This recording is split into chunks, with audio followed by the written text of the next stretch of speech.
山原名景瑟山，同洛陽市中心嘅交通距離達到150公里。近年因為網上影片而再次爆紅，成為國內新興旅遊景點之一。每日3萬個入山名額長期爆滿，人頭湧湧啊！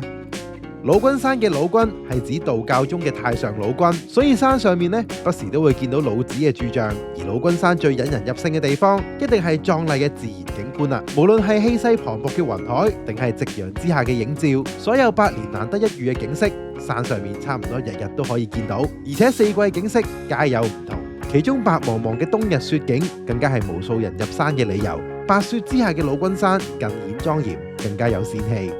山峰上面嘅金頂道觀群呢，係老君山景區嘅地標，其中3座獨立超然於山峰之巔嘅金頂廟宇，更加係震撼人心。3座廟宇各自供奉住唔同嘅神仙，其中金殿呢可以話係最吸睛嘅一個。除咗殿頂嘅設計最有特色之外，入夜後嘅金殿呢，仲會同山峰配合，上映一場精彩絕倫嘅燈光投影 show，實在係唔可以錯過啊！想見識更加多老君山嘅奇觀，就要密切留意中國旅遊嘅12月號遨遊帝都仙山啦！